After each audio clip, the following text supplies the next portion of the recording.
So they'll be moving seats behind me. All right, should I start? You guys are in for a treat. This afternoon, you're going to meet 3 businessmen presenting you their Seastead companies. So Seasteads are going on sale in less than an hour. So that means I can finally stop censoring myself. I'm going to tell the scandalous, behind-the-scenes, secret story of seasteading nobody has ever heard. 1 decade. You ready? All right. 2014. Joe Rogan watches my TED Talk and invites me on, and I get hired as communication director at the Seasteading Institute. Peter Thiel immediately ghosts us. Everybody quits. An iron curtain falls between me and Silicon Valley. Somebody stabbed us in the back. After 7 years of waste and failure at the Seasteading Institute, I jump on that sinking Titanic and start telling stories. And the first successes of seasteading start immediately. 2015, we secure a promise from the president of Honduras who campaigned on ZA legislation. He wins. He promises to fly to San Francisco and stand next to seasteaders on stage as we surprise announce off the coast of Roatan, Zedstead legislation.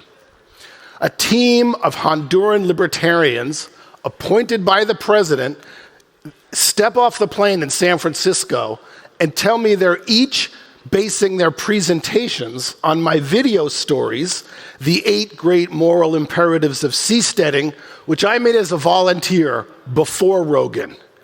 The day before our presentation, the president is caught with his hands in the cookie jar. Pensions of old ladies? He cancels the day before. He orders all Hondurans not to step on that stage. Somebody stabbed us in the back. A prominent fake libertarian who you know, who doesn't like competition, published a blog on a left-wing site calling out protesters in San Francisco to storm our presentation. We show up to a pitchfork mob waiting for us. No security. 10 journalists waiting. Oh man, captains go down with the ship. 3 seasteaders take the stage alone. The ocean farmer featured in my 8 Great Moral Imperatives. He talked about his eco-restorative fish farms, and the mob were screaming, "You're taking their land! You're taking their land!" While I'm playing this video, we're bringing our own land. And there, hundreds of faces were like orcs, like, ah! And the press were salivating, like, So I open up the floor to Q&A. Blue jobs, coral reefs, biotech, and the libertarian Hondurans hiding in the back of the crowd were like, "Oh, so good, dude." And as soon as I finished, boo, boo, boo! I walked from the stage straight into the mob. And it was like the parting of the Red Sea. Literally. The Reds parted. And I watched them go like, they're like looking at each other going like, "Oh, Joe Quirk, so good, nice to meet you. Oh." So I learned 2 lessons that day. Lesson 1, you join a mob because you're a coward. Lesson 2, politicians don't pay the price of breaking their promises. The people who trust them pay the price. So, was seasteading dead in the water? 2017, I cashed in all my clout as a 3-time bestseller to get one of the top literary agencies in New York City to sell to the most prestigious publisher in America, which sent a 6-figure advance to the broke Seasteading Institute, which covered the cost of me writing it. And as soon as that check cleared, somebody stabbed us in the back. The publisher fired everyone at the libertarian imprint called Free Press and assigned me a leftist editor. He went behind my back to my agent and told him he was going to cancel the contract and demand the advance back. No way.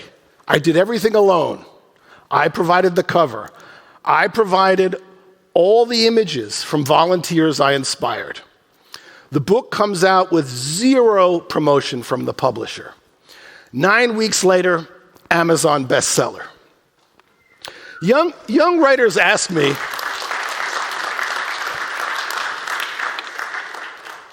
so young writers, they always come to me like, how do I sell my book? Quotes from celebrities, rave reviews. No. Tell a story so great, people hand sell it to their friends. Oh, you gotta read this. Because of a story, millions of dollars started to move, then tens of millions, then presidents of nations. 2018, we signed an agreement with the president of French Polynesia. Why? I told a story. Polynesians are the first seasteaders. They repeated it. We are the first seasteaders. Pioneers discovering islands, founding new societies to govern themselves. A hokulea is a seastead. That's the world's master Polynesian navigator. That's the vice president who spearheaded the support. That's the Senate Majority Leader in Hawaii, American politician in support of seasteading. Every politician in the presidential cabinet was handed a hardcover copy of my book, which said, "Liberate humanity from politicians." Turns out politicians in French Polynesia don't like politicians who are French. For 30 days, I was escorted on a business tour of a dozen islands. I never met a single Polynesian who didn't love seasteading, from little kids to the president. That's the president. In the presidential palace, his cabinet served us local cuisine by hand. This was the exact moment. No, that's the president. That was the moment. After they served me, I turned around with my tray and I saw white guys with documentary cameras filming me. Oh my God. As soon as I saw it, I didn't know these people. Woke losers made a racist documentary and called it The Seasteaders. They excluded every brown person from their documentary. Eloquent Polynesian women speaking for their people, they threw on the cutting room floor. They only included white men because we're colonizers. Took them 8 months to produce a feature-length documentary of lies. My entire team panics. 4 days before the documentary premiere, in the middle of the night, my doorbell rang. I received the raw footage. In 4 days, I made a documentary with their footage, gave it the same title, posted it on YouTube on their opening day.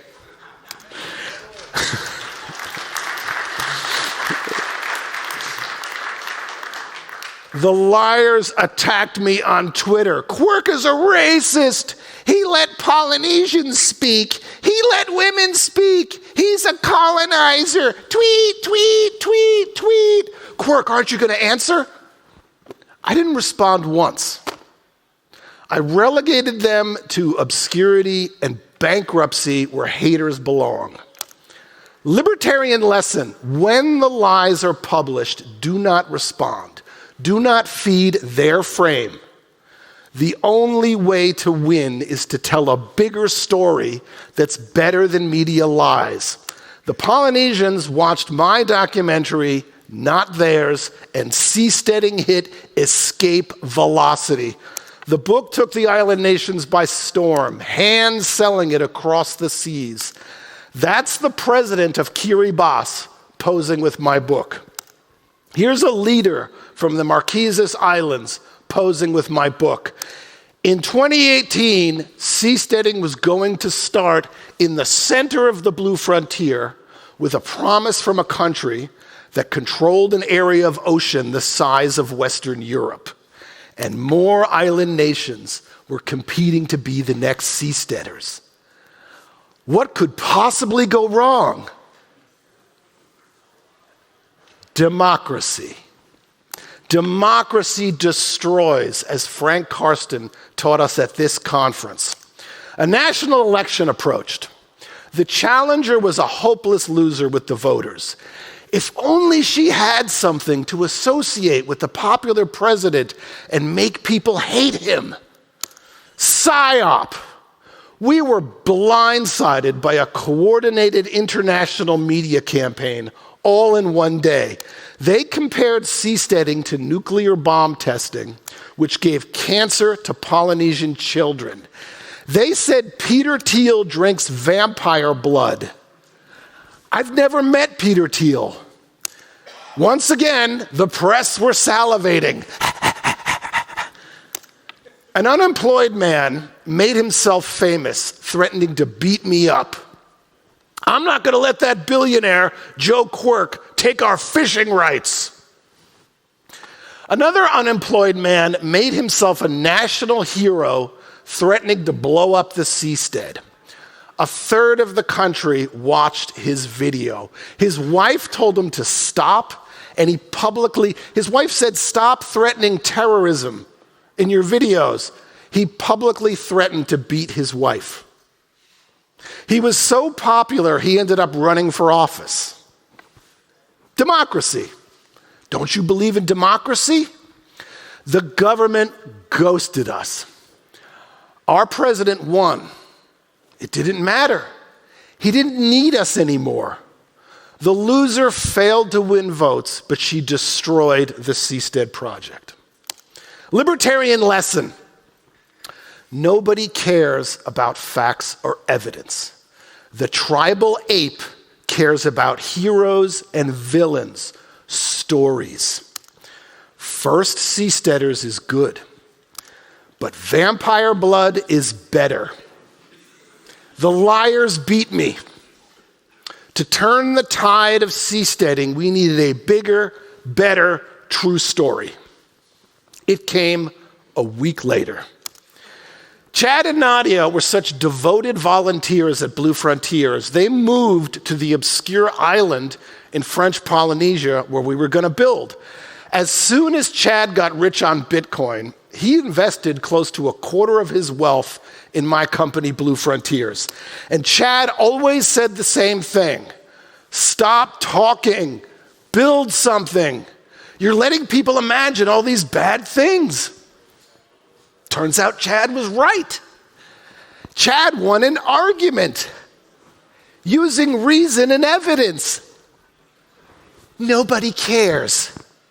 Time for a story. Chad and Nadia flew across the world immediately to meet Satoshi. And when I was writing the book, I prayed for an aeronautical engineer who would come along and make all my dreams come true. And God, in his infinite sense of humor, sent me Rudiger Koch. He was sitting on my Seasteading Institute engineering forums. How stupid can you guys be? He talks exactly like the Terminator. Chad is the only one who's not an idiot. Satoshi, the least politically correct man in the world, invited Chad and Nadia to meet him in Thailand. And together they founded Ocean Builders as a direct reaction to Blue Frontiers. Shut up, build a prototype, show it to the government. Not scary. Chad contacts me around Christmas with a present. He tells me he and Nadia are going to move into the first seastead on the 10th anniversary of the first Bitcoin block. And I said, January 3rd. That's 2 weeks. I got to tell the story. I hired a documentary crew, flew to Thailand. 2019, the first seastead in international waters. March, I post my new documentary on YouTube, The First Seasteaders. Time magazine links to it. April, I'm almost finished with my book about what happened next. My first novel was a Hollywood movie. This needs to be a Hollywood movie. The pitch. Imagine you're watching TV late at night when the government announces they will kill you and your fiancé. Your faces are broadcast. Starting now, you are the most famous criminals in Thailand. What do? You can't use phones, money, cars, or talk to strangers. Police are stationed at the only bridge out of town. Your only hope is to flee to the sea. But your sailboat is stuck in mud. It has no gas. A lightning storm is coming. Quoting Chad, "It was midnight. There were blue and red lights blinking across the horizon." I said, "That's a row of police boats out there. They're out there waiting for us." The Principality of Sealand was the only nation on earth to publicly offer Chad and Nadia safe haven during the manhunt. Princes Michael and Liam are here speaking today. Thank you, Sealand. Thank you. The original Seasteaders. Chad, Nadia, and Sitoshi were chased nearly 1,000 kilometers, most of it through the most deadly pirate waters in the world. In 10 days, they each lost about 10 pounds with a full fridge of food. I know because on the 10th night, I secretly hugged their skinny bodies in Singapore. The men looked like meth addicts. This was the moment we thought they were finally safe. But Thai assassins were sent overseas and they started killing people. May, Thai dissidents living in exile fear for their lives after a string of disappearances and murders. 1 week later, while Chad and Nadia are being hunted to their deaths, the Financial Times compared Seasteaders to ISIS, the terrorist group. June, arrest warrant for Nadia for the crime of getting married. July, 9 more Seasteaders charged with the death penalty for a total of 11. That was the number of people in my documentary.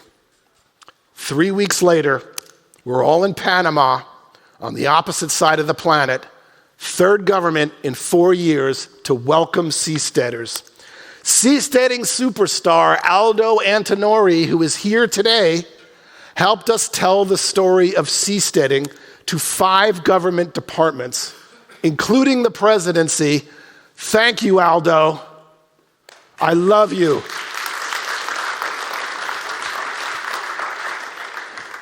Why Panama? I told a story. When I showed up, a politician saw me from across a cafeteria and came over to shake my hand and said he shows this story of seasteading to college students studying the principles of Milton Friedman. Today, Ocean Builders is building a floating city in the Maldives in partnership with the first aquapreneur you meet in my book. 4th government to welcome seasteaders. Seasteading takes a nuclear blast every year, and it always makes us bigger and stronger. You lie about us in Honduras, we go to French Polynesia.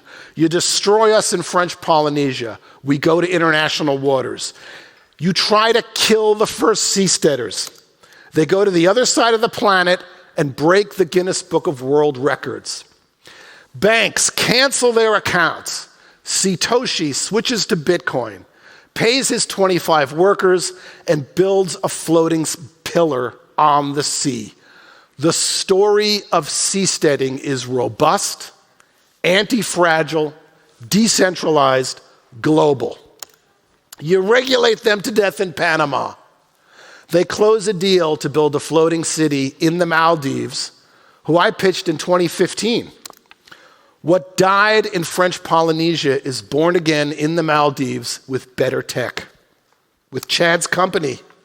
What was destroyed in 2015 is returning to Prospera with the ArcPad. The next ArcPad will be floating with a view of Prospera. Mitchell Suchner is going to tell you about the 5th and 6th governments to welcome seasteaders. Thank you, Mitchell. You're my hero.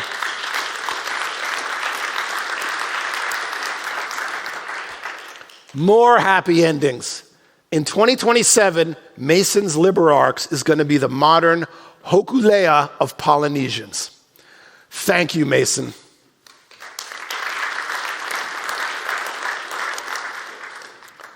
Ben Salone's Arctide may build you the business for liberty in our lifetime. Ben, you're not here, but thank you, Ben. Thank you. Armies can't stop a story. Here's what I said at the beginning of the Seasteading decade. Why are you seasteading? The time from the Wright brothers' first 15-second flight to Neil Armstrong's Happy Dance on the Moon is 66 years. 5 years after I said that, we had the first Seastead. 5 years after I said that, we had the second Seastead. Last month, The Independent reported that seasteading is a failure.